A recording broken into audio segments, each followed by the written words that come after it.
Hi there, friends, it's Cassie. Welcome back for another Pear Blossom Press video. Today we're going to be making a baby tag and we are going to be using the easy lights. I love the easy, well, I like all the lights. You guys know that. That's nothing new. I love the lights. We're also bringing in the Pear Blossom Press stamp set. It has a little die set that goes with it. We're bringing in these cute little sparklets. These are the crystal stars.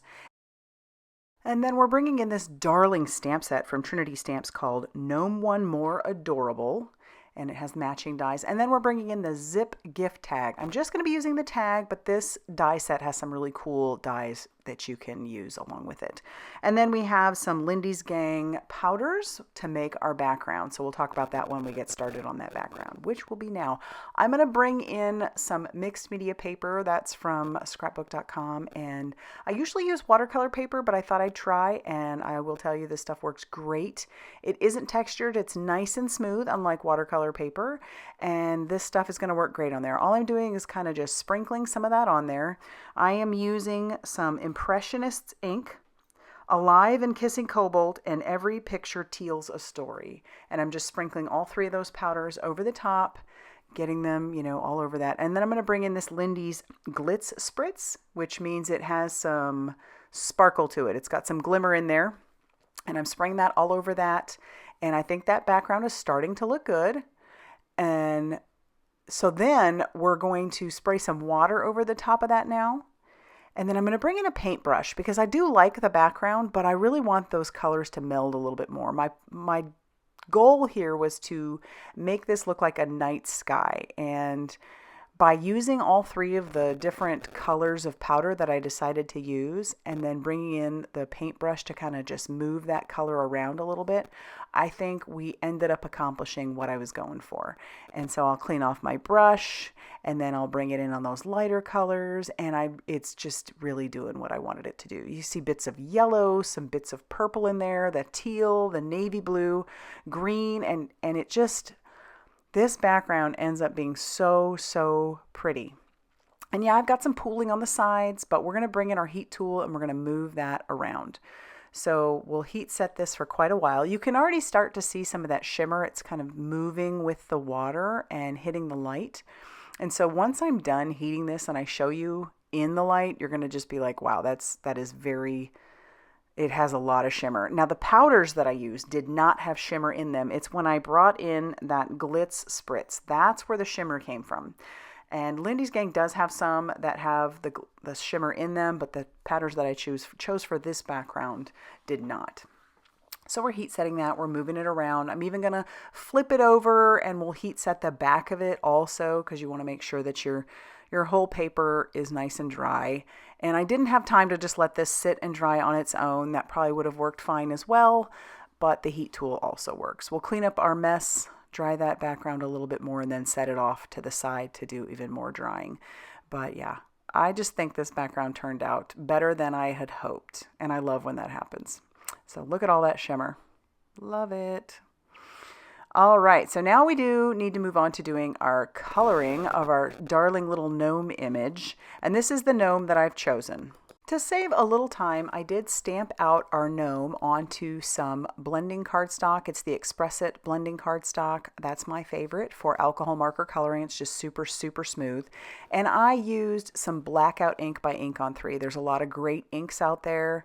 One of my favorites is Memento. I don't even know if that's available anymore, but that was definitely one of my favorites. I do really like the blackout ink by Ink on 3, but sometimes you do need to heat set the ink before you can move on to coloring. Otherwise you can smear that ink, and I've done that plenty of times, but I know there are a lot of great black inks out there for that. I am using my Olo markers, and I have recently actually been combining both my Olos and my Copics quite a bit, but the Olos are really where I'm spending a lot of my time. And so I've got those blues, and I'll put those up on the screen for you.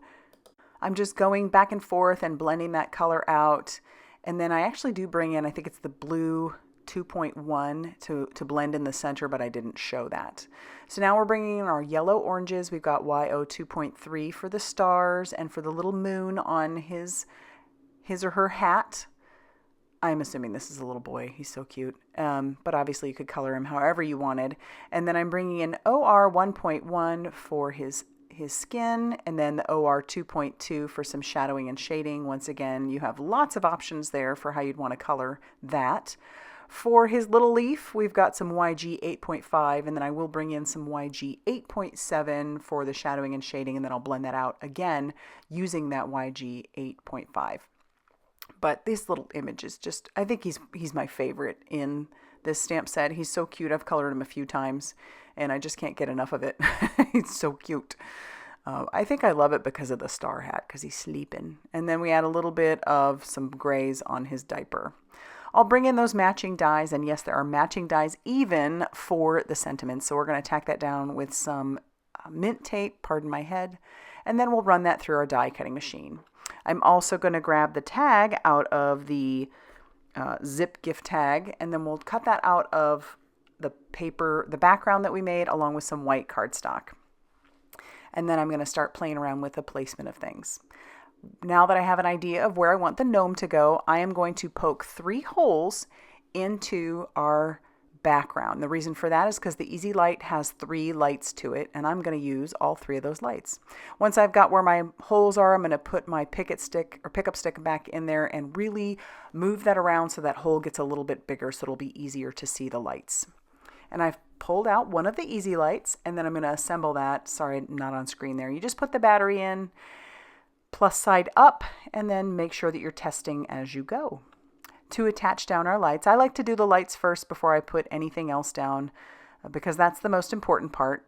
I'm going to use just some clear Scotch tape, and we're taping it right over the top of the hole. Because it's that clear Scotch tape, you're not going to see it. And so I want to make sure that that light is in the hole, and of course testing as I go along. And then I can play around with where that mechanism is going to go. Now I am going to have it, the Pear Blossom Press emblem is going to be facing towards us for now, but it will get glued down to the other part of the background. And now I'm just kind of winding up the cords, and I'll tape that down. It doesn't need to look pretty back there. No one's going to see it, so I don't put a lot of concern on that. And I'm just, again, using that Scotch tape to tape everything down.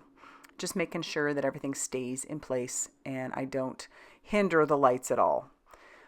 Our next step would be to add some foam tape on the back of that, because you're going to need a little bit of lift there since we have a mechanism. And so I brought in the world's best foam tape by Pear Blossom Press. And no joke, it absolutely is. It never gunks up my scissors. It's super easy to peel off the release paper. And you also have about, I forget how much time, it might be about 30 minutes of wiggle room there. If you put your tape down in the wrong spot, you can pick it up in the first little bit, and then after a day, it is completely permanent. I'll use some double-sided adhesive on the back of the mechanism, and then we're just going to peel all that release paper off all of the tape. Keeping in mind, I did put all that tape down, avoiding where the lights are. You can put it over the cords, that's not a problem. You just don't obviously want to put it over your lights. And then once all the release paper is pulled off of there, then I can attach down my white tag to the back. Now, if I had been thinking, I would have done that. I would have done some stamping first, but we'll talk about that when we get to it. Now I'm going to attach down our darling little gnome to the front, and he's so cute. And then that's when I'm going to bring in those crystal stars. Those are buttons galore and more, and I believe that they are in the Pear Blossom Press store, so I'll have those linked down below. There's a couple different kinds in here. There's some clear ones, which is what I'm going to put over the lights, and then there's a couple of little iridescent ones that I'll use, and those are a little bit bigger too. So I like that there's different sizes in here, and I am going to be fairly liberal with putting those on because they're just really cool. Like I said, I wanted this to be a night scene. Before I attach any of that down, I'm going to go ahead and stamp out the sentiment that says press here. That comes from that Pear Blossom Press stamp set.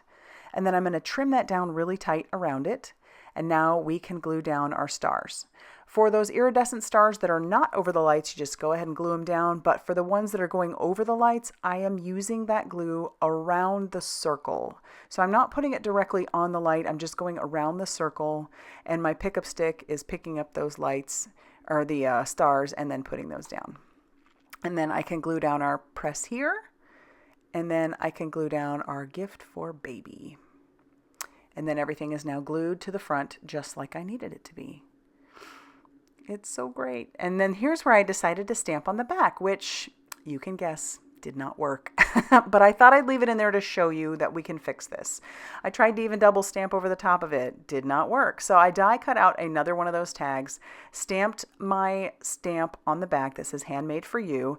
And then I also have another one, sorry, it's going to be off screen a little bit, that actually says handmade by Cassie Trask. And so I'm going to stamp that down below. And then now we can take this and glue this to the back of our tag. It's going to cover up that mistake. No one will know except all of you that watched this video. So it's all good. We figured it out. I do bring in some baker's twine that I had in my stash. This stuff matches perfectly. It's got that blue and that green. And you can see how I'm tying that on there. And then what's left of the twine that I have, I'm going to tie a bow around our little hold. And once that bow is on there, I think that's going to finish off our tag.